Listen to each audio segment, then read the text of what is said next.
Gadewch i ni weddio. Diolch yn ei ti o Dduw am y fraint o gael dod unwaith eto ger dyfron ac yn llawenhau yn bod yn gallu dod ger brond o'r gorseddfainc o'r ras, gorseddfainc sydd yn croesawu pechaduriaid fel ni. Ac i ni yn llawenhau bod hyn yn bosib oherwydd dy fod wedi darparu ffordd i hyn ddigwydd. Ffordd i achawdwriaeth, ffordd i'r arglwydd Iesu Grist ddod i'r byd ac i dy fodloni di, bodloni dy gyfiawnder ac o Dduw felly ni'n dod ata ti o'r newydd trwy heiddiannau dy fab a'n gwaredwr yr arglwydd Iesu Grist ac yn cyflwyno'n hamser i ti nawr, bendithiau'n hamser, diogelan hamser. Ni'n gofyn i ti'n helpu ni i fod yn rhai sydd yn dysgu ac yn plygu ger brond y air di. Na fyddwn ni yn stwbwrn yn ein pechod, yn ein balchder, ond y byddwn ni'n ildio i dywyllus di ac yn dymuno byw i dogoneddu di a fwynhau am byth. Tyrd un plith bendithiau ni nawr, i ni'n gofyn hyn o trwy enw ac heiddiant i'n harglwydd Iesu Grist. Amen. Cyn i ni ddarllen o air Duw, ychydig o goeddiadau, atgoffach chi am yr hyn sydd ar gael ar wefan Nghapel yr Rhath. Ar ddydd Sul ein hoedfa bregethu am hanner awr wedi 3. Yna emynau'r Efengyl, myfyrdodau byr o emynau Cymraeg. Hynny'n cael ei gosod ar y wefan ar ddydd Llun. Ac yna ar ddydd Mercher yr astudiaeth yma Egluro'r Efengyl am 6 ar ddydd Mercher. Wel, gadewch ni ddarllen o air Duw, Effesiaid y 3 benod ac yn dechrau yn yr adnod gyntaf. Effesiaid penod 3 ar adnod gyntaf.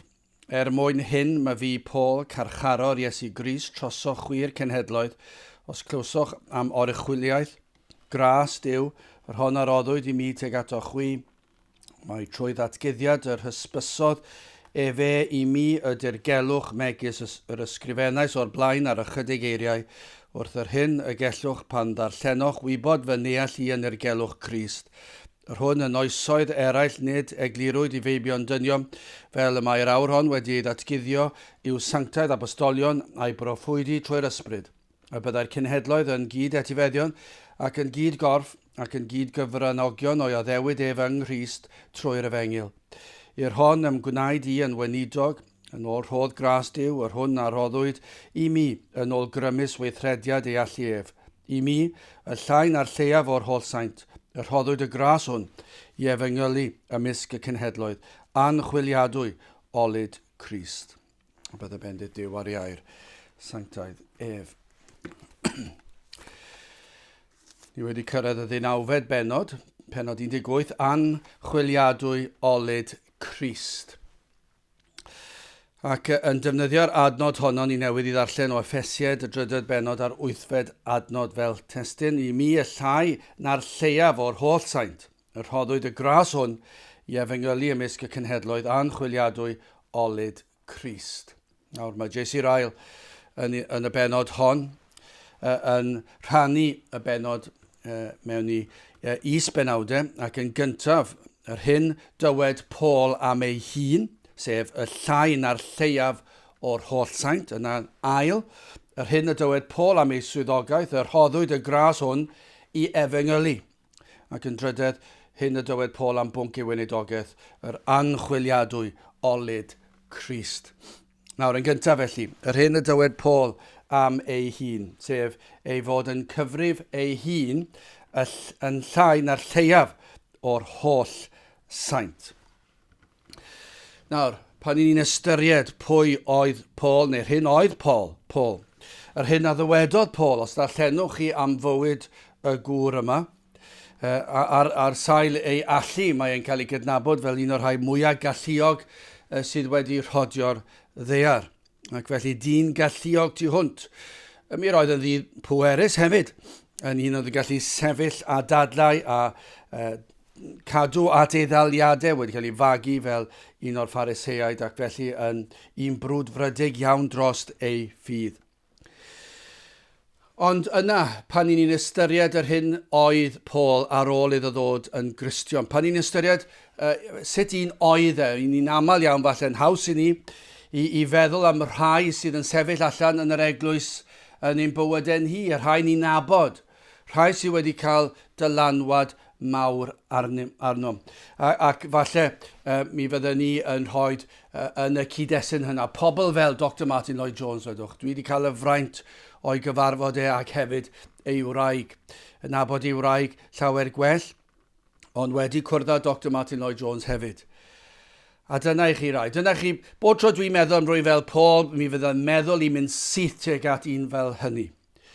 Un oedd a fath awdurdod, y fath sancteiddrwydd, y fath bwer wrth gyhoeddi gair Duw. Dros gymaint o flynyddoedd ac gymaint o ddaioni wedi dod o'i fywyd trwy ras, a Duw wedi defnyddio fe. Felly, yn aml iawn yn meddwl am rhywun fel Paul, fel Dr Martin Lloyd-Jones, ond wrth gwrs i ni nawr yn mynd nôl at yr ysgrythyr am y Paul un o'r apostolion, ac felly ni'n dyrchafu fe hyd oed fwy. Gŵr mor ddiwiol, mor debyg i Crist, a pan oedd yn dweud y geiriau dwi'n mynd i ddyfynu nesaf, mi roedd e'n i olygu fe. Mae'n hawdd iawn, sawl un ohono ni falle bydde wedi darllen y geiriau nesaf yma dwi'n mynd i ddweud, ac yn gobeithio bod ni'n ei olygu fe, ac falle canu geiriau tebyg i'r rhain mewn ymynau, ac yn gobeithio bod ni'n ei olygu fe, ond beth i ni yn gwybod, mi roedd Paul yn golygu hwn, canys byw i mi yw Crist a marw sydd elw. Mi roedd e'n edrych ar ei fywyd yn llwyr mwyn Iesu Crist, dyna oedd ei fywyd e. Ac eto, i un fel Paul, un mor ddiwiol, un mor debyg i Iesu Crist, ac un oedd yn dweud mae holl bwrpas mewn bywyd oedd i ogoneddu Crist. Eto, iddo fe ddweud y fath eiriau, y llai na'r lleiaf o'r holl saint. Ac mi roedd e'n golygu hynny hefyd. Ac i ni'n ambell yn meddwl, wel, dim fe yw'r lleiaf o'r holl saint, fe yw'r mwyaf o'r holl saint. Achos mi roedd e'n byw i ogoneddu Crist. Mi roedd e'n mor ddiwiol. Ac eto, mae e'n gallu defnyddio'r geiriau yma i ddisgrifio fe. Ond mae hynny yn wir hefyd. Mi roedd e'n cyfrif ei hun y lleiaf o'r saint.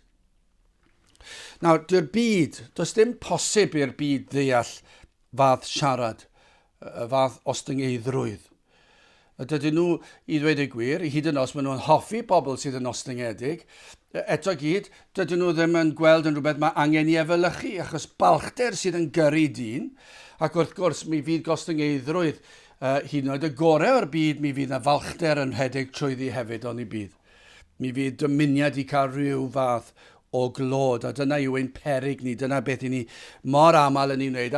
Ac mae'r byd yn hybu balchder a gwthio'r hunan i'r blaen ac cyhoeddi y pethau yn ei wneud. I ni'n cael ein magu yn y gymdeithas sydd ohoni. Os ych chi'n mynd am swydd, rhaid i chi werthu chi'n ac yn y blaen. Ac felly, i gael unrhyw lwyddiant, chi'n meddwl am bwyllai, sut mae pobl yn gallu llwyddo, achos os nad ydyn nhw'n jyst yn cerdded ar draws pobl ac yn gwthio pobl o'r neilltu, yna fydden nhw ddim yn cael y dyrchafiad yn y swydd maen nhw'n ei ddymuno. Sawl un sydd yn cario ymlaen yn dawel fach a'i gwaith, ac ddim yn gwthio hunan i'r blaen, sydd yn cael y swydd yma, dwi ddim yn gwybod, dwi ddim yn siŵr o'r ystadegau, ond beth dwi yn gwybod yw bod y byd yn hybu balchder.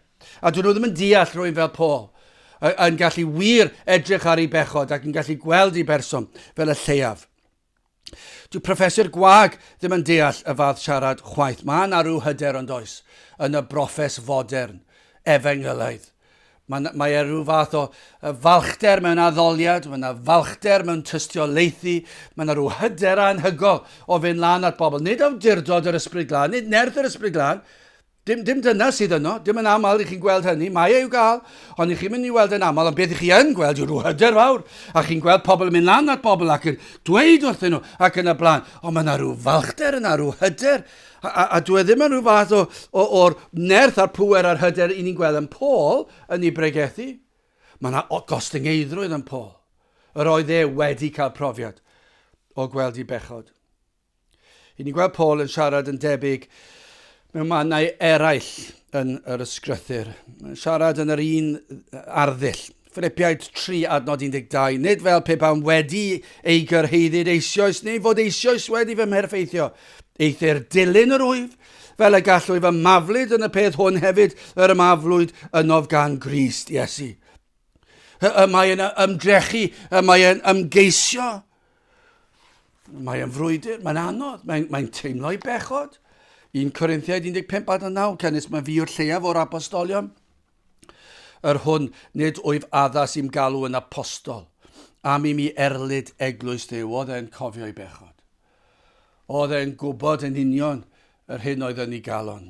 Ac mae'n edrych ar ei hun fel y lleiaf o'r saint, y lleiaf o'r apostolion. 1 Timotheus 1:15, gwir yw'r gair ac yn heiddi pob derbyniad, ddyfod Crist Iesu i'r byd, i gadw pechaduriad o barau pennaf ydwyf i. Nawr, i ni gyd, falle, yn gobeithio bod ni wedi dweud geiriau tebyg ac yn ei olygu, ond mi roi Paul yn ei deimlo fe. A dwi'n gobeithio y gallwn ni ddweud hynny pan ni'n gweld y potensial o bechod sydd yn ein bywydau a'r rhai ni wedi wireddu, y rhai ni wedi wneud, rhai ni wedi breuddwydio amdanynt, y rhai ni wedi cynllunio, falle erioed wedi gwneud nhw, ond ni wedi rhoi hamser i'r pechodau yma yn ein dychymyg ni. Ac felly neuog ohonynt ger bron Duw. Ac dwi'n mwyn ystyried rheini, ond pe tawn ni'n ystyried yr holl y dywyllwch sydd yn ein cylon ni, byddwn ni'n gallu dweud y geiriau y mae Paul yn ei dweud. Rhufeiniad 7:24, ys trian o ddyn o'i fi, pwy am gwared i, oddi oedd y gorff y farwolaeth hon. Oedden ni wedi profi y fath ymdeimlad gyda'n pechodau ni sydd yn ein tynnu ni lawr. Fe welodd Paul y gwendidau oedd yn ei galon. Fe wel y potensial mwy nag eraill. Oedd e'n gwybod beth oedd yn ei galon. Yr oedd Paul yn ŵr ostyngedig wedi profi yr hyn y dywed Pedr 1:4-5, yr un funud yr ieuanc, byddwch ostyngedig i'r henuriaid, a byddwch bawb yn ostyngedig i'ch gilydd, ac ymdryswch oddi fewn ag ostyngeidrwydd, o ble gyda mae Duw yn gwrthwynebu'r beilchion, ac yn rhoddi'r gras i'r rhai gostyngedig. Dyna i ni am fod. I ni wybod beth sydd yn wir amdano ni. I ni fod wedi cael gweld eu pechod. Dyna sydd yn wir o beth yw Cristion. Mae'r Cristion wedi cael y profiad o'r Ysbryd Glân yn dangos iddo ei bechod ac yn ei dynnu i lawr. Felly mae'r holl gymeriad y Cristion yn seiliedig ar hwn, ar yr plygu lawr. Os nad yw'r profiad yno, mae'n rhywbeth mawr o'i le. Mae hyn wastad yn arwydd o wir sancteiddrwydd. Pan ych chi'n gweld gostyngeidrwydd, gwir ddiwioldeb. Os ych chi wedi cwrdd â rhai sydd yn sefyll dros y pethau ni'n honni sydd yn iawn ar ysgrythyr ar Efengyl, ac eto gyd mae yna rhyw falchder yna. Hynny fe ddylsech chi felly gallu mwynhau bod yn eu cwmni nhw. A hyd o sgyrsiau o bethau dyddiol, pob dydd, materol hyd yn oed, bod yna rhywbeth am y sgwrs, bod yna rhywbeth hyfryd. Ond ni ddyle Cristion fod yn berson hyfryd, gostyngedig. Nad ydyn nhw'n neud i chi deimlo'n fach. Dwi wedi cwrdd â sawl un dros y blynyddoedd, fel plentyn yn cael fy magu yn y mans ac yn y blaen, y cwrdd â llawer un, a dyna fraint oedd hynny. Ond ni hefyd yn cofio cwrdd â ambell un. Enw, sefyll lan dros y pethau iawn ac eto gyd, fel plentyn, fe atgof oedd. Doeddwn ni ddim yn teimlo'n gyffyrddus, o'n i'n teimlo fel mod i'n ddim byd ger ei bron nhw. Ac yna sgai fi nôl a drwy fel Dr Martin Lloyd Jones, o'ch chi yn ei gwmni fe, Mrs Lloyd Jones, cael un aros yn y tŷ gyda'n rhieni. A un o'r menywod fwyaf diwiol allwch chi gwrdd. Ac eto, dwi ddim yn cofio unwaith, erioed i mi deimlo'n israddol. I mi deimlo bod hi'n gwybod mwy na fi, a ddi'n gwybod lot mwy na fi, o ran gallu, o ran gwybodaeth, o ran profiad bywyd, ond eto gyd, dim unwaith deimles i. Dim unwaith deimles i fy mod i yn israddol. A dyna chi ostyngeidrwydd, dyna chi ddiwioldeb, dyna chi agosatrwydd at Grist, ond un oedd wedi gweld ei phechod, ac wedi gweld a wedi brofi fe. Mae e'n beth mwyaf hyfryd, mae e'n beth i ni anelu amdano. Mae'n arwydd o gwir sancteiddrwydd. Dyma pam y Rhael yn rhoi'r adnod hon yn y llyfr ar sancteiddrwydd. Y mwyaf o oleuni y mae un yn ei gael ac yn ei brofi, y mwyaf y cael weld ein pechod. Ond nid yw hwnna'n wir. I ni'n gwybod bod hwnna'n wir o ran pethau materol, corfforol, deiarol. I ni'n gwybod, i ni'n gallu disgrifio ar y stafell dwi yn ddyn nawr. Petai'r hael yn tywynnu nawr, yn rhyfedd iawn, mae'r hael fod i tywynnu, ond dwi ddim wedi tywynnu. Heddi ni'n edrych ymlaen gobeithio y dawer rhywbryd. Ond petai mi fyddwn ni'n gwybod fy mod i wedi anghofio golchi'r ffenestri. Mi fyddwn ni'n edrych ar bob un ffenest, yn enwedig ar rhai mae'r hael yn tywynnu trwyddyn nhw. Ac maen nhw'n atgof cyson pan mae'r hael yn dod allan, dwi wedi anghofio golchi'r ffenestri. Pam hynny? Achos mae goleuni yn dangos i fyny'r baw, y bryntni, y llwch, i chi'n ei weld ym hobman. Ond yn y nos, pan mae'n dywyll tu fas, a mae'r goleadau sydd yn rhoi goleuni, ond dim llawer ole, mae'n fwy cysurus, dwi ddim yn ole llachar, i chi ddim yn gweld y llwch. Felly ni'n gwybod hynny, fwy o oleuni, yr hwydda yw i weld brynt ni. Ac felly yn ysbrydoli ni, mae'n ddarlun digon hawdd. Yr agosa at Crist i ni'n dod, y fwy o diwiol, y fwy o oleuni yr arglwydd i ni'n brofi. Fe fydd yn dangos i ni beth yw gwir pechod yn ein bywydau ni, heb sôn am fywydau'r byd o'n cwmpas ni. Fe welwn ni fe ynom ni'n hunan, a fydd yn tristhau ni i weld y potensial a'r gwendid, a pa mor gloi ni'n gadael yr arglwydd lawr. O ddiw, byd garog wrthef bechadur sydd yn lyc i ni'n gallu gweld. Dyna'r siarad. Mae gymaint o reswm gan ddyn i fod yn ostyngedig. Does dim reswm gan ddyn i fod yn falch, ac eto mae dyn mor falch. Mae'n rhyfedd yn diwedd. Yn ystod y cyfnod yma'r feirws sydd wedi bod o'n gwmpas. Os unrhyw beth i ni wedi gweld mwy o falchder mewn dyn ac oedd yna cyn, oedd credu bod hwnna'n bosib. Yr oedd balchder dyn yn y byd a balchder ar eglwys, Efengylaidd hyd yn oed, yn rhemp cyn y feirws yma. Ond yn drist iawn, dros y misoedd sydd wedi bod, y mae balchder dyn a'r eglwys o tybio o beth dwi'n ei weld, yn cynyddu mewn balchder. Y mae dyn yn meddwl ei fod mor gadarn ac eto mae'n cymryd un feirws bach i ledu ar draws y byd. I ni'n gwybod hynny pan oedd yr anwyd syml yn digwydd. Pa mor hwydd oedd lle ni'n gallu bod yn iawn i'n dod o nesaf yn teimlo'n sal gyda anwyd syml. Heb sôn am y rai mwyaf difrifol yma sydd wedi bod yn ddiweddar. Un af iechyd bach sydd eisiau ac mae'n ei ni teimlo'n sal, heb sôn am y pethau fwy. Ond dyna mae hwnna'n gorfforol. Ni'n gweld ein gwendid ni'n gorfforol. Mae J.C. Rhael yn cymharu'r byd natur o ran anifeiliaid. Ni'n gweld y rhai bach yn cael ei geni ac maen nhw ar ei traed o fewn oriau, munudau, ac maen nhw'n gallu cerdded ar hyd y ceau. Ac i ni, mae'n cymryd amser hir i fabi bach i dyfu, mae'n gallu eistedd lan hyd yn oed. O ran yr elfen hynny'r corfforol. I ni'n wan, ond am feddyliol, dydyn ni ddim yn deall fawr ddim am y byd i ni'n byw yn ddi. Dim o gwbl. Mae yna ddirgelion yn y byd ar awyr, ar gofod. Dydyn ni ddim yn ei ddeall. Ond mae dyn yn meddwl ni'n gwybod cymaint. Does dim lle gan ddyn i fod yn falch. Ac yn sicr, dydy dyn ddim yn gallu gweithio mas pam i ni'n flin, pam i ni'n hunanol, pam i ni'n gallu ymateb, pam i ni'n gallu ymladd, pam fod yna ryfeloedd, pam fod yna gysineb. Dwi ddim yn gallu gweithio yna mas. Ac eto mor falch.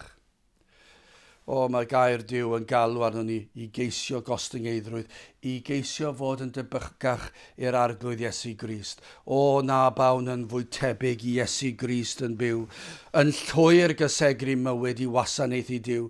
Nid ei fwy neu hunan y daeth i lawr o'r ne, ei roi ei hun yn aberth dros eraill wnaeth e fe. O, na bawn ni fel e fe.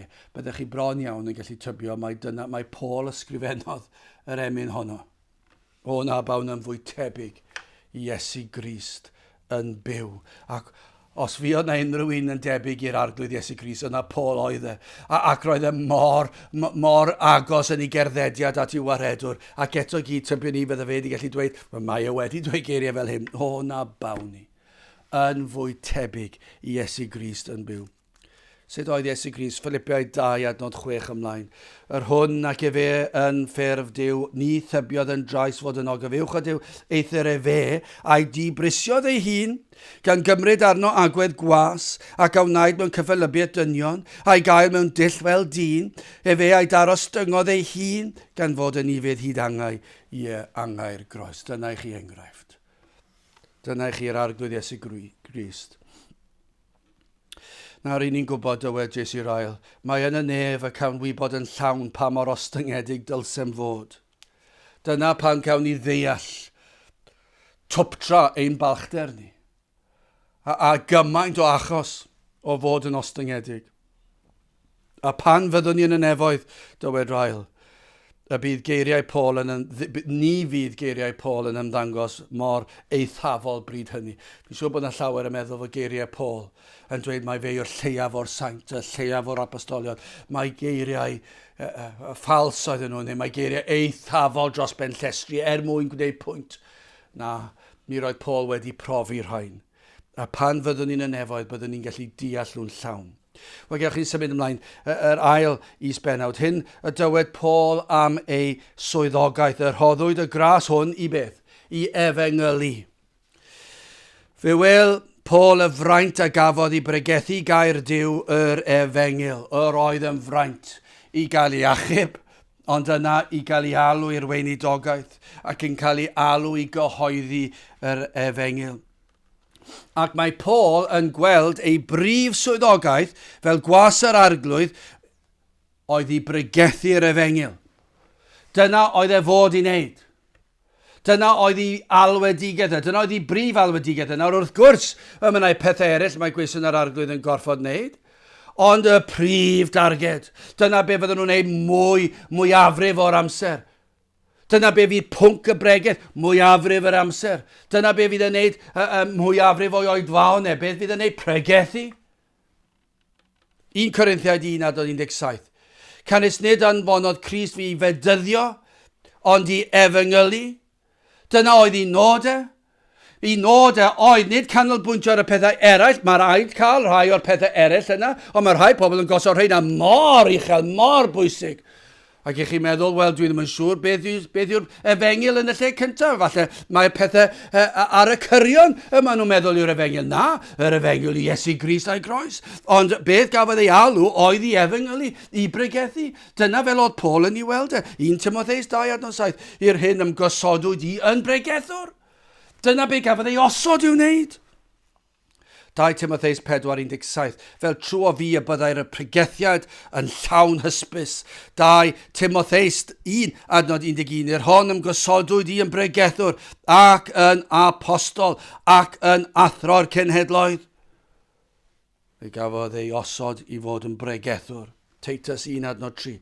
Eithir mewn amseroedd priodol fe a eglurhaodd ei air trwy bregethu am yr hyn yr ymddiriedwyd i mi yn ôl gorchymyn Duw ein hiachawdwr. A 2 Timotheus 4:2. Pregetha'r gair. Dyma'r cyngor mynd i roi. Pregetha'r gair. Bydd dair mewn amser, allan o amser, ar gyhoedda, cerydda, annog, gyda phob hir ymaros ac athrawiaeth. O, mae'n ei weld ei brif swyddogaeth oedd i gyhoeddi gair Duw. Pregethu. Mae rhaid gofyn faint o bregethu sydd yn mynd ymlaen heddi. Faint o bregethu yn erth yr ysbryd glân i wedi gyrru'r ysbryd glân i ffwrdd yn dydyn ni. O, ni wedi cael pob math. Mae rhai pobl yn cam ddefnyddio'r athrawiaeth ac mae rhai pobl yn gyrru'r athrawiaeth i gyd, yn taflu i gyd i ffwrdd ac yn pregethu, falle yn gywir o ran y geiriau, ond ddim yn galw ar nerth yr ysbryd glân i ddod lawr yn y pregethiad, ar dywalliad, diwygiad, personol, unigol, yna yn gweddio am diwygiad ar draws y wlad. Dyna beth ni'n sôn amdano, yr tywalliad o'r ysbryd glân, trwy bregethiad y gair. Nid darlithio. Mae yna lawer yn gallu sefyll a darlithio. Ond nid darlithio ni'n sôn amdano. Pregethu, cyhoeddi, dyma yw gair Duw. Dyma sydd yn gywir, dyma sydd yn iawn. Gair Duw. Fel hyn dywed yr arglwydd. Bron iawn, ni'n llawenhau os gewn ni araith, darlith. O leia bod hwnna well na'r sioe sydd yn mynd mlaen mewn rhai llefydd. Fy'n ar rhai llefydd, rhai capeli, fy'n cael ei hoedfaon yn ystod yr wythnos ac ar y sil. Mi fyddwn nhw'n cael pobl i actio, falle i feimio. Dwi erioed wedi deall y fath beth. Cael pobl i trio dyfalu beth ych chi'n trio dweud. A gobeithio bod nhw'n mynd i ddeall ar y diwedd. Nid fel na, yr oedd Paul yn ei gredu, dim dyna oedd cyfarwyddyd gan yr arglwydd. Pregetha'r gair, pregethu, ffolinau pregethu. Dyna beth gafodd ei alw i wneud trwy ffolinau pregethu o'r deinio Duw i achub y neidiau, ac yna pan fod pobl yn darlithio. Dydyn ni ddim eisiau darlith, i ni eisiau pregeth. Rydyn ni eisiau clywed pregethu, mae wedi hen fynd ond diwe. Mae wedi hen fynd o'n glad ac mae rhaid i ni weddio, Dduw graslon, helpa ni i bregethu. Galwa gweision i fynd i'r weinidogaeth ac i sefyll ac i gyhoeddi gair Duw trwy bregethu gair Duw. Nid eistedd lawr, i ni'n gweld heddi, bron iawn, mae yna rhyw tactegau, os i ni ddim yn gweld ymateb ymlith y gynulleidfa, mae yna rhyw elfen ond oes, o fynd nôl i'r cnawd, mae mor hwydd, i chi'n gweld pobl yn eistedd yna, chi ddim yn gwybod os maen nhw'n gwrando i ffeidio, a falle yn llawer yn cysgu, ac yma sut dwi'n mynd i deffro rein, ac yna mae yna rhyw demtasiwn yn enwedig pan ych chi'n gweld neb yn dod i'r oedfa. Dwi wedi torri'n halon sawl gwaith yn dod mewn i'r capel ac yn dod i'r pwlpit ac falle dwi'n mynd 2 neu 3 ar y cychwyn, falle chydig bach fwy, falle 5 neu 6 mwy wedi dod cyn diwedd yr oedfa. Ond mae'ch calon chi'n suddo, sut fedrwn ni ddod yn o fewn? Ac yna be mae llawer wedi wneud? Beth am i ni newid pethau? Beth am i ni bido pregethu? Achos dyw pobl heddi ddim yn licio pregethu. Dyn nhw ddim yn licio neb yn dweud wrthoch chi beth sy'n iawn, achos mae pawb yn licio gweithio mas i hunan. Mater o farn yw e. Felly beth am i ni ddod â pethau mewn cael trafodaethau? Beth am i ni drafod yr Efengyl? Dyw e ddim yn dweud hynny'n yr ysgrythyr, mae dyna ffordd mae Duw wedi ordeinio. Ond mae pobl wedi penderfynu, newn ni drafod, newn ni meimio, newn ni actio, newn ni cael sioe, newn ni wneud hyn a llall, newn ni cael darlith, newn ni cael araith, newn ni cael yr holl beth yma, beth am i ni newid yr addoliad, wneud hwnna, ddenu pobl mewn, ac yna fe gewn ni cyneuon fwy ysgam, gewn ni band, gewn ni gitar, gewn ni ddrwm, a beth yn sicr, beth am tynnu'r siaced mae'r band. A'r wasgod, os ddim eisiau tein agos, ni ddim eisiau wneud i'r byd yma i feddwl bod ni'n wahanol iddynt, ac felly mae popeth yn dod lawr. Beth am i ni ddod yn y jeans a Crist lawr i'r pwlpit ac i ni fyna'n sefyll a beth am i ni cael rhyw gyfieithiad sydd ddim cweit mor lle mae hon a beth am i ni cael pregeth sydd ddim mor hir a 3/4 awr i 50 munud, beth am i ni newid e gyd a beth am i ni ddod â chwbl o jokes mewn, beth am i ni trial denu pobl a dangos i nhw i'n bod ni'r un peth nhw. Dyna beth mae cymdeithas, dyna beth mae'r eglwys wedi troi ato ac mae'n fath warth, mae'n bechod. Ac i ni'n heiddi barn Duw ar ein glad ni, os i ni ddim wedi gael e'n barod, i ni'n gallu gweld, i ni'n gwbl heiddiannol ohono fe. Mae canrif wedi mynd ers y diwygiad diwetha, a faint fwy o flynyddoedd tan bod yr eglwys yn edifar am y sioe wirion sy'n digwydd yn y capeli ar hyd a lled o wlad. Y gwisgo lawr, yr addoliad fel y byd, ac yna'r bregeth wedi hen fynd.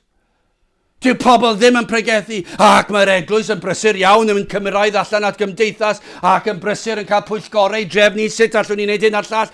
Wrth gwrs mae Cristion fod i fyw mewn ffordd, mae'n helpu bawb mae'n dod ar ei traws nhw. Ond swyddogaeth y pregethwr a'r eglwys yw beth? Cyhoeddi yr Efengyl, ffordd i ddod yn Gristion, a gogoneddu Duw trwy'r groes. Rhaid i ni beidio beth tan brisio gwerth y weinidogaeth. Bod Duw yn galw ei weision i gyhoeddi ei air. Y mae yn alwedigaeth ysgrythurol. Y mae yn fodd yr arglwydd. Mae'n fodd y mae'r arglwydd yn ei osod i sefydlu moddion gras. Y mae'n galw ei weision mwyn pregethu'r Efengyl, mwyn achubiaeth y neidiau. Dyna chi drigaredd yr arglwydd. Dyna chi fraint mae'n rhoi i ni pechaduriaid i gyhoeddi ffordd iachawdwriaeth. Mae wedi gosod ffordd i ni i sefydlu eglwysi mwyn i ni cael gwas yr arglwydd i arwain y defaid, y bugail, i arwain y defaid mewn cwrdd gweddi, mewn astudiaethau beiblaidd, mewn oedfaon ar y sil, i ofalu am ei hyneidiau nhw, peidiwch beth a tan brisio'r alwad. Mae yna alwad. Nid yr alwedigaeth yw, chi'n dda gyda plant, chi'n dda gyda pobl ifanc. Beth am i chi ddysgu yn yr ysgol sil? Beth am i chi arwain y cwr pobl ifanc? Ac yna ar ôl blwyddyn neu ddwy, chi'n meddwl, wel, ti wedi gwneud jobau'n dda, fydda, ti gallu chwarae tennis bwrdd yn dda, ti'n gallu chwarae gyda nhw, maen nhw'n dda iawn. Beth am i ti feddwl am bregethu ar y sil? Beth am i ti fynd i'r weinidogaeth? Ac i ni'n gweld dydyn ni. Does dim galwad gan Dduw wedi ymwahanio'r byd. Mae yna rhyw fath o broses naturiol yma. Ond ydy'r alwedigaeth ddim yn broses naturiol. Mae Duw yn galw ei weision i gyhoeddi'r gair. Ac mae angen rheini heddiw yn does. I ni gofio gweddio Dduw graslon byd drigarwg wrthym. Na fydd y wlad hon oedd yn llawn o weision yr arglwydd wedi galw gan yr arglwydd. Lle maen nhw wedi mynd? I ni ofyn i'r arglwydd i godi gweision i bregethu'r gair. Mae'r weinidogaeth yn safle o urddas ac o fraint. Y mae ffrwyth a ddaw o'r weinidogaeth yn para hyd tragwyddoldeb. Dyna chi pa mor bwysig yw'r weinidogaeth. Y mae'r ffrwyth. Dyn nhw ddim yn pydru nag ydyn. Maen nhw'n para hyd tragwyddoldeb. Mae'r ail yn galw ar bawb i weddio dros gweision yr arglwydd. Yn gweddio na fydd byth prinder, mae yna brinder yn y wlad yma. 1 Timotheus 4:16, gwylia arnat dy hun ac ar yr athrawiaeth, aros ynddynt, canis os gwneud hyn, ti athgedwi dy hun, a'r rhai a wrandawant arnat. Gwylia dy hun ac ar yr athrawiaeth. Mae'n gweddio drostyn swydd a ddaw a chyfrifoldeb anferth. Y mae gofal dros y neidiau yn un anferthol yn diwedd. Mae yna atebolrwydd. Ac fel cenedl, fe fydd na atebolrwydd a mae'n dris yn diwedd. Sut y mae rhai gweision wedi colli'r weledigaeth. Ac os oedden nhw'n weisio yn yr arglwydd wedi ei galw yn y lle cyntaf, ein gweddi yw y bydd yr arglwydd yn ei tynnu nhw'n ôl i sefyll dros y pethau iawn. Mae e'n dor calonus pan ni'n gweld rhai gwylwyr yr waliau sefyll ar y tŵr, ar y wal, yn edrych allan ac yna wedi colli'r weledigaeth ac wedi tynnu golwg oddi ar. Yr hyn yr oeddent fod i edrych allan amdanynt ac wedi newid ei ffyrdd. Fe fydd atebolrwydd. Hebreaid 13:17, i fydd hewch i'ch blaenoriaid ac ymddaro styngwch o blegyd y maent hwy yn gwylio dros eich eneidiau chwi megis rhai a fydd rhaid iddynt cyfrif fel y gallont wneithir hynny'n llawen ac nid yn drist. Cynnes di fydd i chwi yw hynny. Mae yna lawer sydd â darlun isel o'r weinidogaeth, o'r cyfrifoldeb. Mae yna gyfrifoldeb ar swydd gwas yr arglwydd. Mae gwaed y neidiau ar ddwylo gweision yr arglwydd os nad ydynt yn ffyddlon i'r alwedigaeth.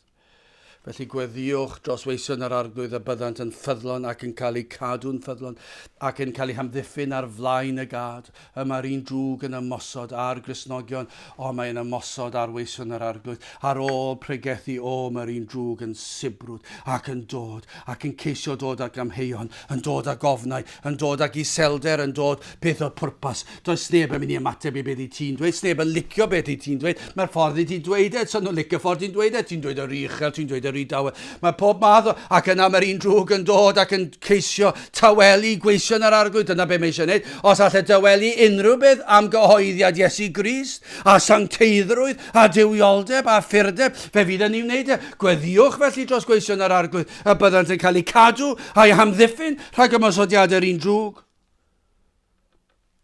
Rhaid cyhoeddi'r holl air. 1 Corinthiaid 9:16, canis os pregethaf yr Efengyl, nid oes orfoledd i mi, canis anghenraid a osodwyd arnaf, a gwai fydd i mi oni ffregethaf yr Efengyl.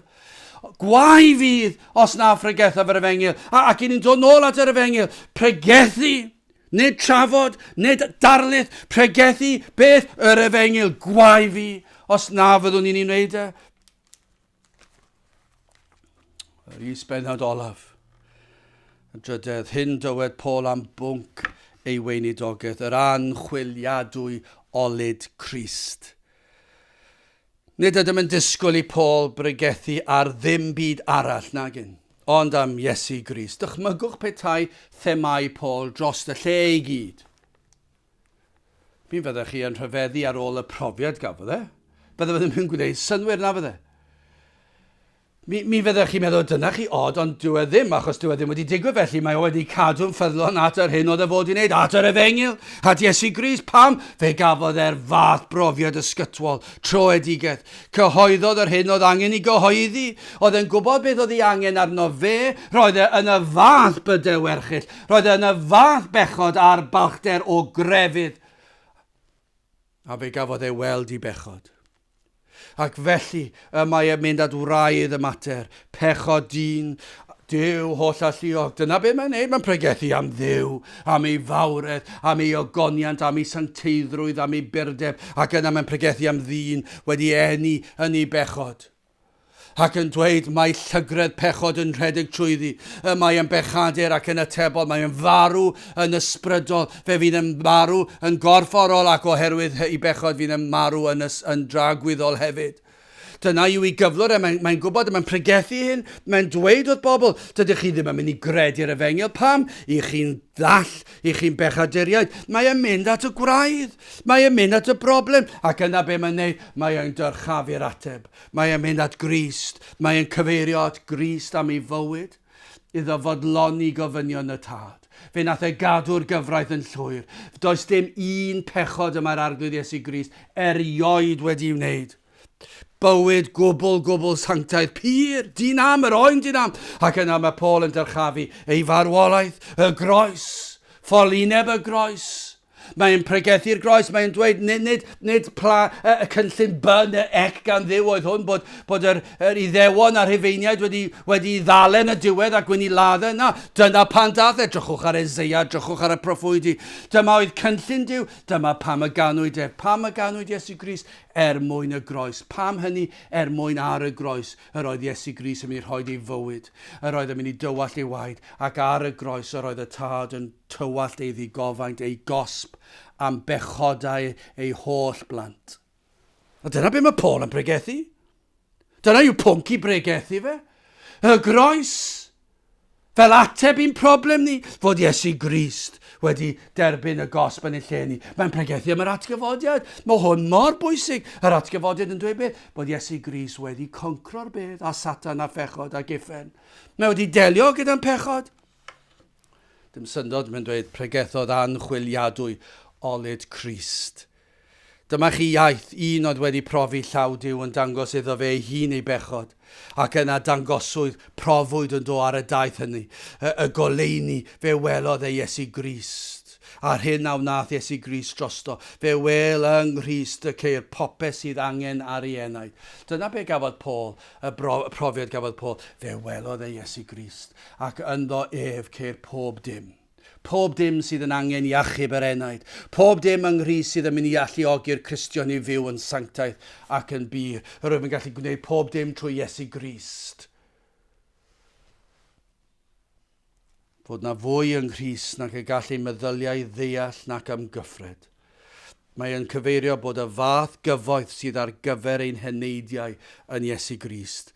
Na'r does dim amser gen i, dwi'n ymwybodol o'r amser ac yn trio cadw yn fyrrach, ac falle bod yna elfen sydd yn anghywir pan ych chi'n dod yn wedig at y pynciau nesaf, ond fyddai'n trio bod yn ddisgybledig a roi'r penawdau.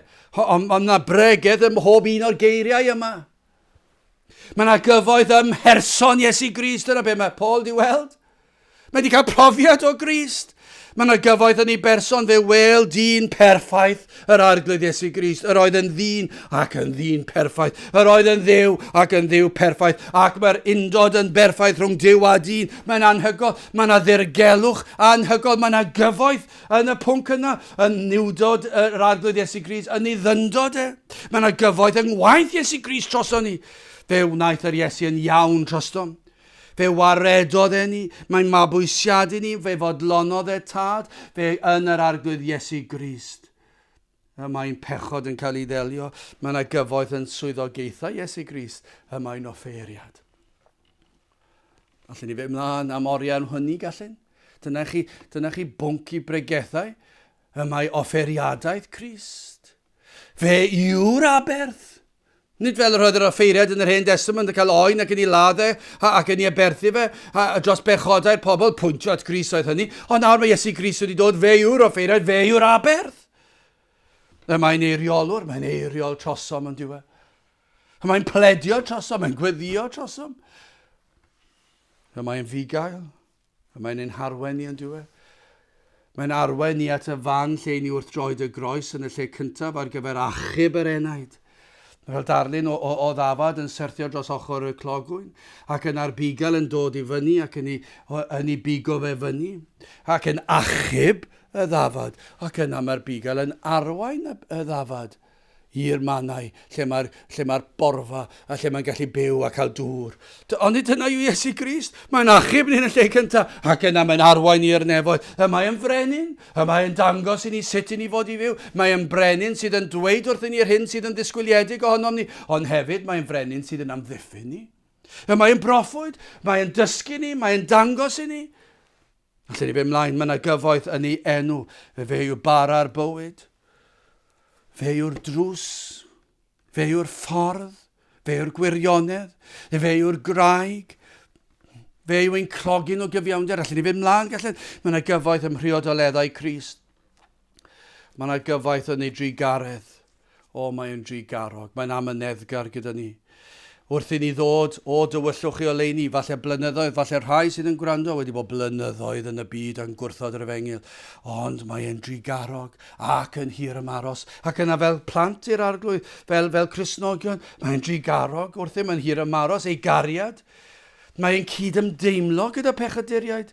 Dwi ddim yn edrych arno ni ac methu cydymdeimlo. Mae yn cydymdeimlo. Mae yna gyfoeth yn ei faddeuant. Mae yna gyfoeth yn ei barodrwydd a gallu i newid y galon galetaf. Mae yna gyfoeth yn y ffordd y mae'n helpu rhai sydd yn isel, sydd yn drist, sydd yn unig. Mae'n agosau at ni ar adegau pan ni'n teimlo'n isel neu'n unig. Mae'n dod ag adnod i ni. Mae'n dod â rhyw fendith i ni. Mae'n neges gan gyfaill, galwad ffôn. Mae hwnna wedi digwydd yn dweud. Faint sy'n gallu tysio i hynny. Falle'n teimlo'n isel ar ryw adeg arbennig. Ac yn teimlo ddim yn gwybod pa ffordd i fynd. Ac yna o fewn munudau mae'r ffôn yn canu. Ac mae yna ryw galondyd. Beth yw hwnna? Ddew yw hwnna. Pam? Cyfoeth Crist. Mae Crist trwy ras yn anfon un o'n cyfeillion ni. I rywun i ddod i'n cael y nogi ni, a mae wastad yn arwydd o gariad Crist tuag ato ni. Dyna chi gyfoeth sydd yng Nghrist, a mae Paul di weld e. Cymaint o gyfoeth, ni ellir ei mesur, mae'n rhael yn disgrifio'r cyfoeth yma fel pwll di waelod o gyfoeth. Na fyddwn ni'n gweld ein gwendidau ni. Dyna'r man cychwyn. Ac yna, wrth gweld ein gwendidau ni, byddwn ni'n gallu gweld mwy o ryfeddodau a chyfoeth Crist. Yr elfen yma yn y weddi dangos i mi fi fy hun, o ddiw grason, agor llygaid fenaid i mi weld fy angen am Crist, i mi weld fy mhechod, a'r mwyaf ni'n gweld hynny, y mwyaf ni'n gweld o fawredd Crist. Mae'n drist yn diwedd. Mae yna lawer gormod heddi sy'n hoffi pregethwyr sydd yn pregethu pethau maent am ei clywed yn unig. Adloniant. Maen nhw eisiau dod i oedfa ac wedi mwynhau. Ac wedi bod yn rhan o'r oedfa hefyd. Dwi'n teimlo mae yna le i ni gyd fod yn rhan o'r oedfa, ac felly yn y cyd-destun yna, wrth gwrs, i ni gyd fod i addoli a gweddio gyda'n gilydd. Ond mae yna rhyw elfen lle mae'n dweud, mi eisiau ni gyd cael rhan, felly mi eisiau ni cael band, mi eisiau ni cael rhywun i ddod i ddarllen, mi eisiau ni cael rhywun i ddod i sefyll fan hyn. A mae lle parchus anrydeddus, yr adloniant yna wedi dod i fewn, ond yw, a gwrthio yr anrhydedd yma allan, ac wedi gwthio'r pregethwr allan, ac wedi gwthio'r pregethu allan, ac wedi gwthio'r neges allan. Dydy pobl heddi ddim yn aml iawn yn hoffi ar gyhoeddi'r enaid o bechod. Dyn nhw'n licio pregethu felly. Ac yn ffeindio pob math o resymau feirniadu'r pregethwr.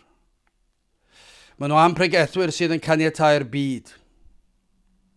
Trist yw y dydd pan mae'r eglwys yn tawelu gweision ffyddlon yr arglwydd ac i ni fel cenedl wedi gwneud job eitha da o tawelu gweision ffyddlon yr arglwydd. Wedi troi cefn ar y rhai sydd dan nerth yr ysbryd glân wedi pregethu'n ffyddlon trwy bywydau. I ni wedi wneud swydd reit dda i dawelu'r rheini a'i gosod i'r cefn y cof wedi peri bod nhw'n angof. Ac nawr yn dyrchafu rhai mwy modern. Yr rhai sydd yn mynd i ddod ac yn fwy, fel gwleidyddion heddi, yn trio bod mwy ar lefel y werin. Tynnu'r jacket band, bwtwm top yn rhydd, eistedd lawr, paned yn y llaw, cael chat bach, cael sgwrs bach. Pregethu yr Efengyl, dyna sydd i fod. Eseia 29-21, yr rhai a wnant ddyn yn droseddwr oherwydd gair ac a osodant faglau i'r hwn a geryddo yn y porth ac a wnant i'r cyfiawn wyro am beth coeg. Mae yna iogrwydd yn ein gwlad ni o dawelu pregethiad ffyddlon y gair y nerth yr ysbryd glân. Mae Rhael yn gorffen y benod trwy ofyn y cwestiwn, beth ydyn ni yn ei feddwl am yr arglwydd Iesu Grist? A yw yn dod yn gyntaf yn ein bywydau ni? A yw Crist yn dod yn gyntaf? A dyn nhw'n ofalus ein bod ni'n cael amser gydag ef bob dydd yn darllen ei air, yn galw ar ei enw, yn myfyrio arno. A dyn ni'n siarad ag e trwy gydol y dydd, yn gweddio, yn gyson ac yn cael sgwrsiau gyda'r arglwydd trwy gydol y dydd. A dyn ni'n manteisio'r bob un cyfle i'w rando'r bregethiad y gair ac yn mynychu'r eglwys, yr cwrdd gweddi bob wythnos. Cwrdd pobl ifanc os ych chi'n ifanc bob wythnos. Bo chi'n gallu bod yn un sydd yn ddibynadwy, bod ni'n gwybod bod chi'n mynd i fod yna pam i chi am addoli Crist a bod yn debycach o na bawni yn fwy tebyg i'r arglwydd Iesu Grist. Mae dyna yw eich dymuniad chi. Yn ofalus am bopeth ni'n ei wneud yn y byd, na fydd yn tramgwyddo'r arglwydd Iesu Grist. O'r sawl sydd yn ymdrechu gwella pethau yn ein byd ni. Gwleidyddion, crefyddwyr, yn trio gwella'r byd. Gen i ddweud hyn wrth gloi, os nad yw Iesu Grist yn ganolog ym mhob dim, yna ofer yw eich ymdrechion. Rhaid cael yr Efengyl.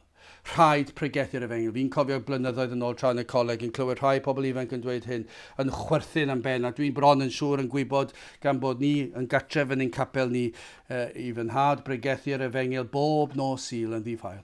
Bob nos Sul pregethu'r Efengyl ac roedd yna yn y bore hefyd ac yn dod i fyny yn yr astudiaethau Beiblaidd. Roedd yn pregethu'r Efengyl, croes Crist drwy'r amser. A'r rhain yn dweud, mae hwnna'n ddiflas. I chi eisiau dod â pynciau mewn problemau cymdeithas. Allai ddweud hyn, mae e wedi methu, mae hwnna wedi methu yn diwedd. Mae siarad am bynciau problemau cymdeithas. Dyw hwnna ddim yn mynd i ateb y broblem. Yr ateb y broblem yw Crist ar groes. Rhaid cael yr Efengyl, rhaid cael y groes, rhaid cael Crist yn ganolog. Na fyddwn ni'n dod yn agosach ato, ei garu yn fwy, ei wasanaethu yn well. Dyna ble ni eisiau bod.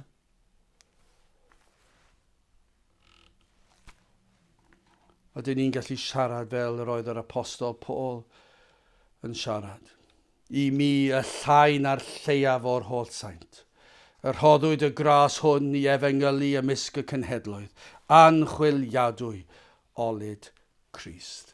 Gadewch i ni weddio. A nawr bydde di ras ein harglwydd Iesu Grist, a chariad Duw, a chymdeithas yr ysbryd glân fod gyda chwi o hyd byth. Amen.